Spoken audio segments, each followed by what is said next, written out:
आज मैं आप सबके बीच उन बच्चों के लिए जो 2023 में LNMU से BSc मैथमेटिक्स ऑनर्स पार्ट 1 का एग्ज़ाम दे रहे हैं या देने वाले हैं, जो बहुत जल्द स्टार्ट होने वाले हैं, उनके लिए वेरी इम्पोर्टेंट क्वेश्चन पेपर 2 का लाया हूँ, जो फाइनली है एग्ज़ाम में आने की चांस है। फाइनली अगर इस क्वेश्चन को आप बना लेंगे, इन क्वेश्चन को आप देख लेंगे तो 80% प्लस एवब मार्क आने की उम्मीद है।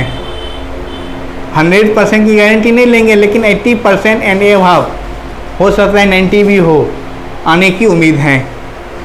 इस क्वेश्चन को जैसे भी हो आपको सॉल्व करना है, बनाना है, याद करना है। अगर कोई प्रॉब्लम हो जो आप क्वेश्चन नहीं बना पा रहे हैं, उसको हमारे कमेंट में भेजिए, वो क्वेश्चन का वो हम सॉल्व करके वीडियो भेजेंगे आपके पास। पहले हम उठाए हैं ट्रिगोनोमेट्री से।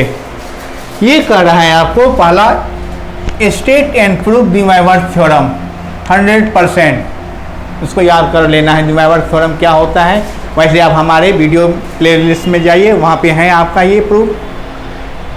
फिर ये 2 इस पे क्वेश्चन है। फिर ये जो 4 नंबर है आपका expand cos theta in ascending power of theta, एकदम 100%, इसको याद कर लेना। फिर a set and prove Gregory series, ये भी आपका 100% इसकी चांस है। फिर कहता है यदि cos inverse u plus i v equal to alpha plus i beta, तो हमको प्रूव करना है कि कॉस स्क्वायर अल्फा और कॉस हाइपरबोलिक स्क्वायर बीटा ये क्या है, इस इक्वेशन का रूट है। बना लेना, प्रॉब्लम है। अब कहता है 7 number, find the sum of sines of n angle which are in AP। Sine के उन एंगल का माने साइन का जो एंगल है वो AP में हो, तो उसका सम यानी कि sine alpha plus beta, sine alpha plus 2 beta, इस सब का सम एंड टर्म का निकालना है। फिर cos theta cos 3 theta plus cos 5 theta, इसका सम निकालना है एन टर्म का। बहुत ही इंपॉर्टेंट क्वेश्चन है, इसको प्रायः बनाने की कोशिश करिएगा आप, और जिसमें प्रॉब्लम हो कमेंट करिएगा। और क्वेश्चन हम अभी ला रहे हैं। फिर देखिए इसी प्रकार ये 8 क्वेश्चन हुआ। अब 9 नंबर क्वेश्चन देखिए। Question number 9, cos theta minus 1/2 cos 2 theta plus 1/3 cos 3 theta minus 1/4 cos 4 theta plus dot dot dot infinite, इसका वैल्यू निकालना है। ऐसे ही 10 में भी इसका सम निकालना है। 11 में कह रहा है इसका सम जो है इन्फिनाइट टर्म इक्वल टू होना चाहिए π²/6, ये प्रूव करना है। 12 में कहता है आपको कि इक्वेशन निकालिए प्लेन का। अब यहाँ से 12 स्टार्ट हो गया, आपका 3D स्टार्ट हो गया। ये कह रहा है कि इक्वेशन निकालिए प्लेन का इंटरसेप्ट फॉर्म में, बड़ा इंपॉर्टेंट है ये। फिर कहता है कि 4 पॉइंट दिया है, ये 4 पॉइंट प्रूव करिए ये चारों पॉइंट एक ही प्लेन में हो, कोप्लेनर हो। 14 में कहता है कि आप कंडीशन निकालिए कि ये जो जनरल इक्वेशन है सेकेंड डिग्री का, यह रिप्रेजेंट करता है 2 प्लेन का। फिर उन दोनों प्लेन के बीच का एंगल भी निकालिए। 15 में आपको ये एक इक्वेशन दिया है, कहता है दिखाइए कि ये जो इक्वेशन है वो पेयर ऑफ प्लेन, मतलब एक जोड़ा प्लेन को रिप्रेजेंट करता है। ये हमको इसको दिखाना है, प्रूव करना है। 15। फिर ऐसे ही देखिए अब 16 नंबर। इसी क्रम में हम 16 नंबर क्वेश्चन देखते हैं। ये कहते हैं क्या कि आप लेंथ निकालिए। यदि लेंथ दिया हो 2 अपोजिट भुजा किसके, टेट्राहेड्रन के A और B, और उनके बीच की जो शॉर्टेज डिस्टेंस है वो D के बराबर है, तथा एंगल जो है दोनों भुजा के वो क्या है, बीच की थीटा है, तो प्रूव करिए वॉल्यूम होना चाहिए टेट्राहेड्रन का 1/6 ABD साइन थीटा। फिर कहता है 17 में भी दिखाइए कि शॉर्टेज डिस्टेंस जो है 2 अपोजिट भुजा किसके, टेट्राहेड्रन से जो बन रहा है इस चारों प्लेन से, वो इतना होना चाहिए 2a/√6। तो ये जो 16 नंबर और 17 नंबर क्वेश्चन है, इस क्वेश्चन में से एक क्वेश्चन पक्का रहेगा, तो दोनों को हम बना लेंगे आराम से, जिससे कि एक हमें आ जाए। 18 में कहता है आपको कंडीशन निकालिए जब 2 स्फीयर एक दूसरे को काटे ऑर्थोगोनल पे, उस समय क्या कंडीशन होगा। 19 में कह रहे हैं आपको कि दो स्फीयर हैं जिसका रेडियस r1 r2 है, वो एक दूसरे को ऑर्थोगोनल पे कट कर रहा है, तो प्रूव करिए रेडियस जो है उसके कॉमन सर्कल का इतना होना चाहिए।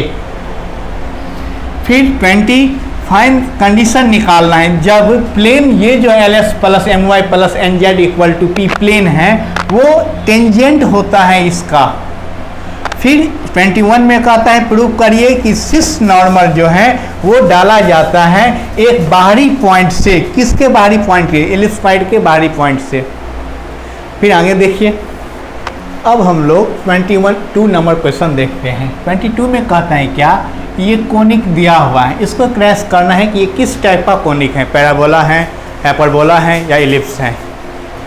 अब 23 में कहता है कि इक्वेशन निकालिए पेयर ऑफ टेंजेंट का अल्फा बीटा पॉइंट से इस कोनिक पे।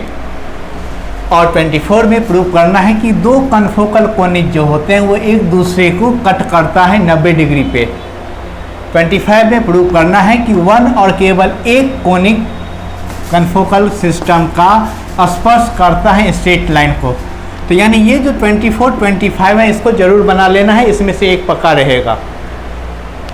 फिर ऑब्टेन करना है पोलर इक्वेशन ऑफ कोनिक को निकालना है इस रूप में L/R equal to 1 plus e cos theta के रूप में हमको इक्वेशन ऑफ कोनिक प्रूव करना है। 27 में कहता है इक्वेशन ऑफ टेंजेंट निकालिए, इस कोनिक के इक्वेशन ऑफ टेंजेंट निकालिए क्या होगा। और 28 में कहता है कि यदि नॉर्मल जो होते हैं L पे जो नॉर्मल डाला गया है जो क्या है, तो एक LR का लेटस रिएक्टेंट का एक बाहरी पॉइंट आपका L है जहाँ से जो नॉर्मल डाला जाता है वो कोनिक को अगर पुनः स्पर्श करता है Q पॉइंट पे कट करता है, मिल रहा है, तो प्रूव करिए L/SQ equal to 1 plus e square minus e के power 4 by 1 plus 3 e square minus e के पावर 4। तो ये जो 28 क्वेश्चन हम दिए हैं पेपर 2 के लिए बहुत ही इम्पोर्टेंट है। अगर आप इस क्वेश्चन को सॉल्व करेंगे, बना लेंगे, फाइनली हम कहते हैं 80% एंड एबव नंबर आपको आएगा।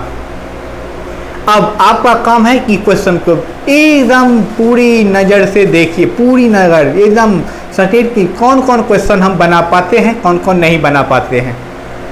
जिसमें आपको प्रॉब्लम हो वो हमारे कमेंट में भेजिए, हम लिखकर वो क्वेश्चन को लिखकर हमारे कमेंट में भेजिए, हम उस क्वेश्चन को सॉल्व करके आपको समझाएंगे जिसके कि आपको एग्जाम में उपयोगी हो, आपके लिए वो सहायता प्रदान करे।